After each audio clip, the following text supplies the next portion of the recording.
Nama saya Chelsea, saya akan mempresentasikan proyek perancangan interior arsitektur Rumah Budaya Kebaya.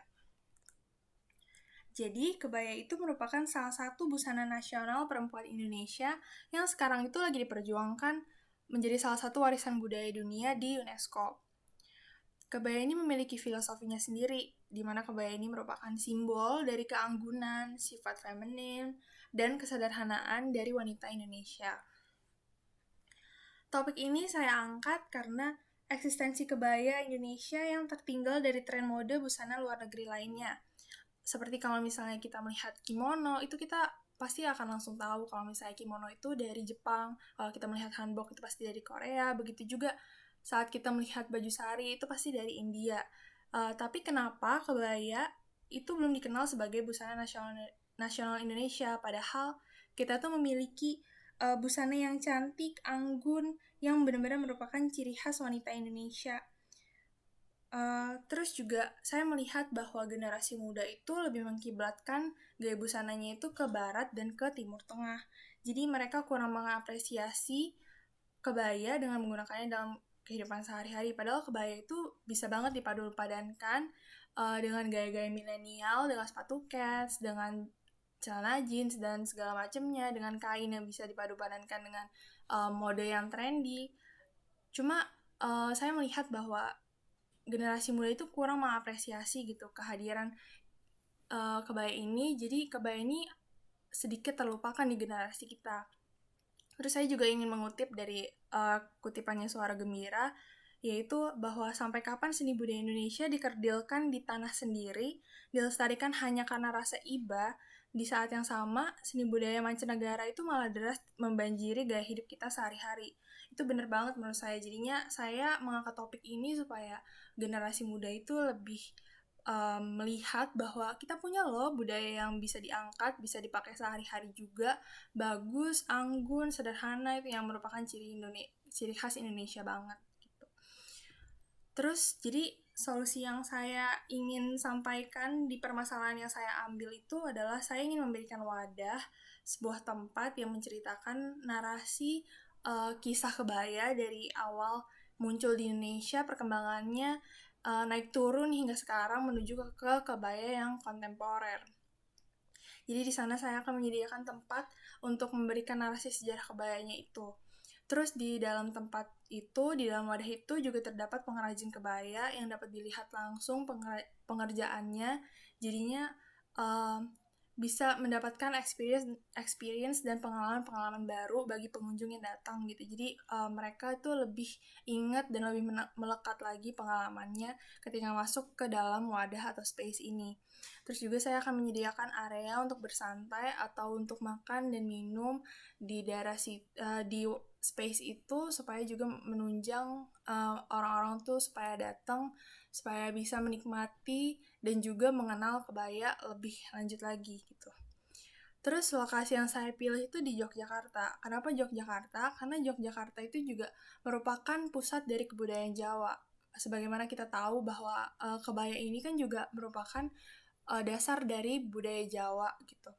Yang nasional, yang dipakai sama semua orang di Indonesia, yang dapat dipakai sama semua orang di Indonesia, tapi dasarnya itu kita taunya kental banget dari budaya Jawa. Jadi saya pilih Yogyakarta supaya menyeimbangkan uh, latar belakangnya. Terus Yogyakarta itu juga merupakan kota turis kan, jadi saya berharap bahwa orang-orang dari mancanegara itu juga bisa datang ke Jogja.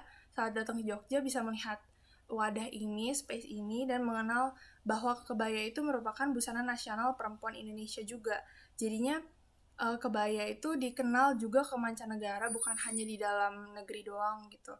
Terus biar diakui juga kalau oh busana nasional perempuan Indonesia itu kebaya loh, kayak diakui kayak kimono, hanbok, baju sari yang tadi saya sudah sebutkan itu. Terus identifikasi masalah yang akan saya utarakan di sini adalah saya akan mengidentifikasikan minat dan pandangan masyarakat urban dan kontemporer itu terhadap busana tradisional kebaya. Terus saya juga akan mengidentifikasikan pekuasaan desain yang tepat untuk mendukung narasi kebudayaan busana kebaya itu yang dari tadinya itu tradisional itu ke kontemporer atau ke zaman sekarang. Terus saya akan memberikan narasi perkembangan kebaya hingga pengunjung itu memahami benang merah yang menggiring budaya kebaya itu dari tradisional ke kontemporer. Benang merahnya itu apa sih yang membuat kebaya itu masih bisa diterima di zaman kita sekarang. Terus rumusan masalahnya itu bagaimana menerjemahkan estetika dan identitas dari busana kebaya ke dalam perancangan interior arsitektur. Jadi ini tuh lebih mencari lebih rumusan masalahnya lebih mencari ke citra ruang yang dimiliki oleh wadah ini nantinya. Terus yang kedua itu bagaimana merancang programming ruang yang mendukung pembuatan proyek untuk mengangkat kebaya yang identik dengan budaya tradisional ke kebudayaan kontemporer. Jadi ini lebih mencari ke aktivitas apa yang akan dilakukan saat pembuatan kebaya, terus habis itu aktivitas apa aja yang dibutuhin di dalam wadah space ini, gitu. Terus untuk pendekatan desain yang saya ambil tuh ada dua. Yang pertama itu ada naratif cultural space.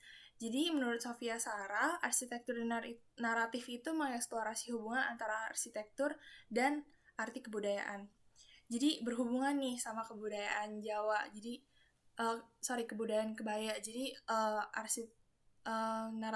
arsitektur naratif ini bisa dipakai untuk mengisahkan kebaya ini. Terus arsitektur dan artinya itu dapat dipahami melalui pengertian yang abstrak sekalipun, dan mereka akan memahaminya melalui pengalaman-pengalaman. Jadi dengan mengangkat kebudayaan kebaya ini sebagai tema dari proyek, dibutuhkan narasi juga untuk menyampaikan sebuah pesannya itu. Kemudian pesan tersebut akan disampaikan secara abstrak melalui pengaplikasiannya ke arsitektur bangunan. Karena dengan begitu orang itu akan lebih mudah gitu memahami dan menangkap pesan berdasarkan pengalaman yang mereka udah lewatin, mereka udah pernah alami, experience mereka, jadinya mereka lebih menyerap pesan-pesan dan makna-makna yang ingin disampaikan. Terus Sofia Sarah juga menulis bahwa naratif itu dapat masuk ke dalam arsitektur dengan berbagai cara, dari konsep pesan yang dibuat untuk memberikan gambaran melalui model, gambar, atau bentuk representasi lainnya. Tapi arsitektur itu bukan hanya mengekspresikan pesan atau maknanya aja, melainkan arsitektur itu juga berpartisipasi dalam konstruksi makna melalui penataan ruang dan hubungan sosialnya juga. Terus pendekatan naratif inilah yang kemudian akan digunakan untuk membawakan kisah dari sejarah kebaya yang dulunya baru muncul sampai sekarang ke kontemporer, naik turunnya, hilang timbulnya dari kebaya itu, yang tujuannya adalah untuk menyampaikan pesan dan makna terhadap siapapun yang datang dan melihatnya. Terutama dikhususkan pesan tersebut itu ingin disampaikan kepada generasi muda supaya generasi muda itu lebih mencintai lagi kebudayaan kebaya yang udah kita miliki sejak lama. Terus pendekatan desain yang kedua itu adalah pendekatan desain analogis. Pendekatan desain ini itu merupakan upaya desain yang berangkat dari suatu pengibaratan atau pengandaian. Jadi dalam hal ini tuh arsitektur dan elemen arsitekturnya itu diibaratkan sebagai sesuatu yang spesifik, dan di sini saya akan mengambil kebaya sebagai sesuatunya itu. Pengibaratan ini akan diukur dari kesamaan sifat atau karakter desain dengan bentuk benda yang dijadikan sebagai analog. Pendekatan desain analogis ini akan digunakan untuk merancang interior arsitektur dari proyek rumah budaya kebaya. Jadi proyek ini tuh akan dibangun berdasarkan pengibaratan dari busana kebaya itu. Jadinya nantinya proyek ini akan menggunakan prinsip desain dan elemen yang sama analoginya dengan prinsip desain dan elemen dari busana kebaya. Jadinya saya akan mentransfer busana kebaya ke dalam bangunan arsitekturnya ini. Terus metode penelitian yang dilakukan untuk memecahkan rumusan masalah itu adalah yang pertama itu studi literatur. Studi literaturnya akan diambil dari buku, jurnal-jurnal, artikel, sama situs.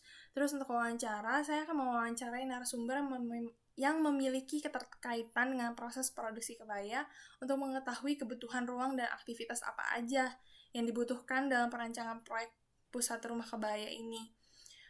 Itu narasumbernya saya menargetkan Ana Avanti, yang mana Ana Avanti merupakan pelopor kebaya kontemporer di Indonesia yang pertama kali, dan Ferry Sunarto yang merupakan desainer kebaya yang membawa kebaya itu menjadi mendunia gitu.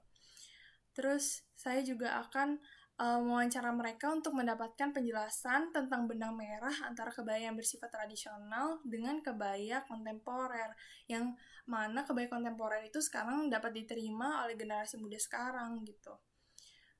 Itu narasumbernya juga sama, Ferry Sunarto dan Ana Avanti. Terus yang ketiga, saya akan mewawancarai narasumber terkait dengan usaha pelestarian budaya kebayanya dan minat generasi muda terhadap kebaya.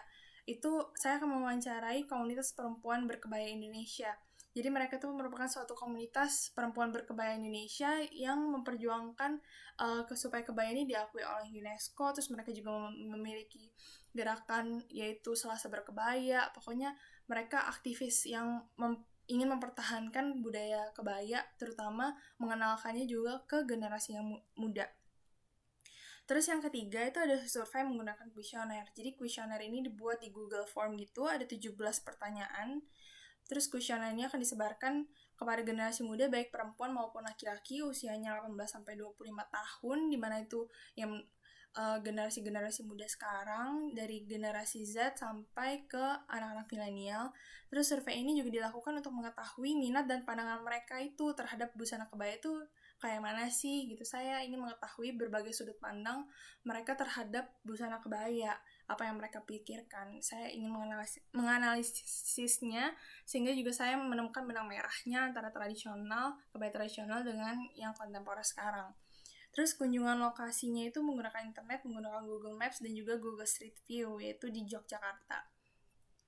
Metode perancangan yang akan dilakukan itu pertama, itu akan menentukan latar belakang yang akan dijadikan konsep.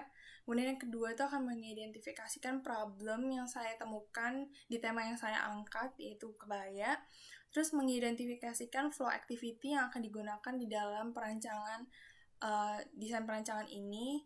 Terus memberikan solusi desain berupa programming ruang berdasarkan problem dan flow activity yang dimiliki, yang udah dicari tadi.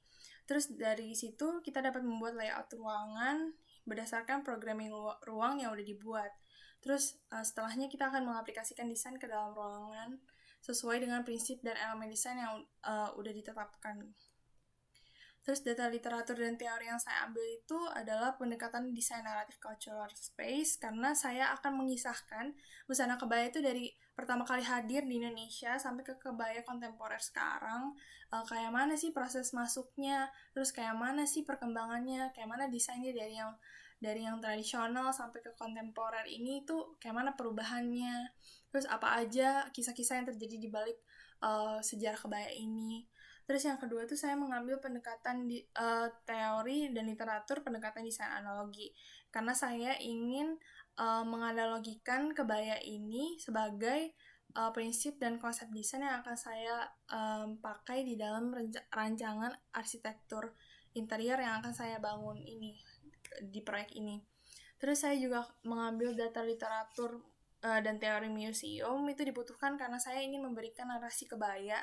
Itu membutuhkan pendekatan desain naratif yang digunakan di museum. Jadi kan saya ingin mengisahkan kebaya, ingin memberikan cerita-cerita dan kisah-kisahnya itu.